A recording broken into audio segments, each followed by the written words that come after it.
Terima kasih untuk Anda yang masih bergabung bersama dengan kami dan di segmen ini kita akan review bagaimana jalannya perdagangan di sepanjang hari ini. Dan kami ingatkan kembali Anda masih bisa berpartisipasi di telepon kami pemirsa di 021391 dan juga ada WhatsApp interaktif kami di 0812 di 1398 di 3749 seperti yang tertera di layar televisi Anda.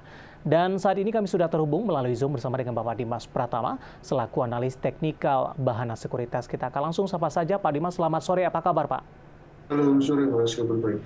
Terima kasih Pak Dimas sudah meluangkan waktu di IDX Channel. Hari ini di harga saham gabungan pada pembukaan sesi pertama atau sepanjang sesi pertama ini cukup menjanjikan. Pak Dimas tadi juga sempat menyentuh ke level tertingginya di 7.131. Penguatan juga cukup signifikan di atas 1% setelah koreksi cukup dalam sebelumnya. Namun di penutupan sesi kedua pelemahan lebih ke penguatan maksud saya lebih ke arah terbatas tipis saja di 0,04% ini. Saham-saham energi kemudian perbankan big cap yang sebelumnya menjadi penopang tampaknya berbalik arah di sesi kedua hari ini. Secara teknikal bagaimana review Anda untuk indeks harga saham gabungan? Iya, terima kasih. Nah, kita lihat memang kenaikan yang terjadi di sesi tadi juga sering dengan penguatan bursa regional Asia ya. Kita tahu sentimen dari Wall Street di mana US dollar index itu juga kembali turun ya, dan juga US Treasury yield juga ya 10 tahun juga ada tepat di sekitar 3,56.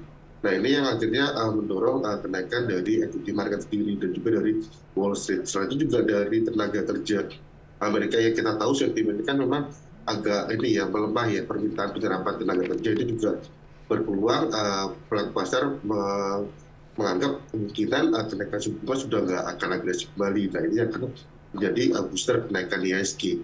Memang beberapa waktu hari terakhir ini memang kenaikan IHSG ditopang oleh kenaikan saham-saham sektor energi, di mana memang kita tahu OPEC rencananya juga mau ini yang membatasi pemangkasan produksi 1 sampai dengan 2 juta barrel.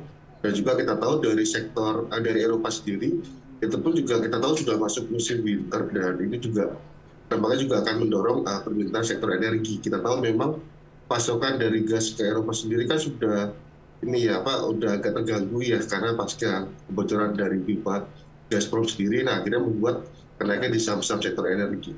Nah, untuk sesi 2 sendiri memang terjadi profit taking, terutama di perbankan big cap. Nah, ini akhirnya membuat IHSG turun, walaupun kita masih positif ya di 7.075 atau cuma naik 3 poin. Nah, ini nampaknya mungkin akan sedikit profit taking, di mana nanti malam kalau nggak salah ada rilis trade balance-nya US.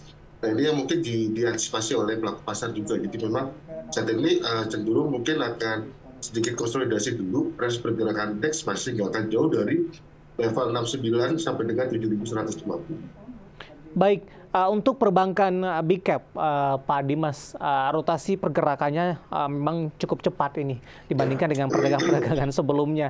Trading tampaknya sudah cukup banyak diterapkan oleh para investor, mengingat volatilitas dan juga sentimen global menjadi kurang memihak ini. Bagaimana Anda melihat sikap yang ditempuh oleh para investor trading untuk perbankan big cap ini?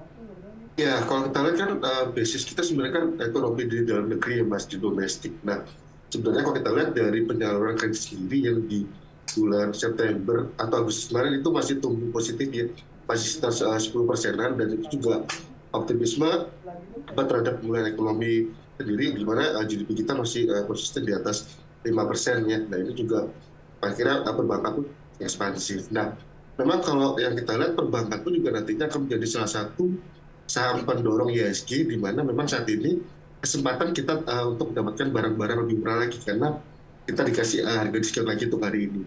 Contohnya BBRI, tadi hari ini sempat tertingginya di 4660, memang ada arah potensi selanjutnya ke 4740. Cara valuasi untuk Bank Rakyat sendiri kan ada di sekitar 5.400 5.500. Jadi kesempatan yang saat ini close di bawah 4.600 itu kesempatan kita untuk akumulasi kembali, karena ini merupakan koreksi sehat dan kedepannya ada potensi upside untuk kenaikan selanjutnya.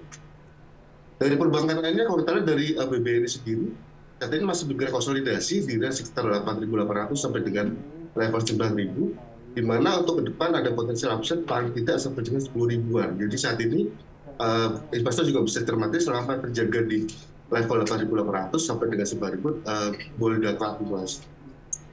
Terus saja dari Bank Mandiri kalau kita lihat hari ini juga masih konsolidasi ya Mas di range sekitar 9150 sampai dengan 9375. Memang level khususnya 9375 ini belum berhasil ditembus oleh Bank Mandiri. Nah ini yang menyebabkan dia masih tertahan di range 9150 sampai dengan 9375. Nah kedepannya ada potensial upside kalau dia berhasil closing di atas 9.400 dengan target kenaikan selanjutnya di sekitar 10.275.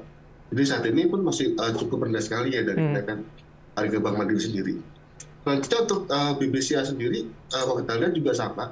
Saat ini dia belum mampu berhasil closing di atas 8625. Dan itu mungkin ada top box yang harus dipecahkan dulu ya. Apabila dia berhasil di atas 8625, ada potensi rally ke sekitar 9.000, selanjutnya di sekitar 5.150. Jadi kesempatan kita dikasih harga diskon lagi di hari ini untuk share lagi di hari bawah. Baik, Pak Dimas, bagaimana dari analisis Anda sikap dari investor menjadikan perbankan big cap sebagai posisi trading untuk saat ini? Iya, memang kalau kita lihat perbankan big caps boleh dibilang pergerakannya sideways ya Mas dari sekitar ya hampir 2 mingguan ini. Jadi memang kalau kita lihat dari BCA sendiri aja, dari BCA selama 2 minggu terakhir ini dia bermain di range sekitar 8175 sampai dengan 8600. BBRI pun juga sama, Bank Rakyat Indonesia pun juga bermain di range sekitar 4.400 sampai dengan 4.600 ya. Saat ini kita kesempatan untuk bisa memanfaatkan untuk akumulasi di bawah. Jadi kedepannya harusnya seiring dengan pemulihan ekonomi Indonesia yang kita optimis terus berjalan dan pemerintah konsisten terhadap itu, harusnya perbankan ini juga salah satu yang layak karena harusnya dia akan mendrive kenaikan ISG. Paling tidak kita optimis masih bisa di atas 7.500 kita.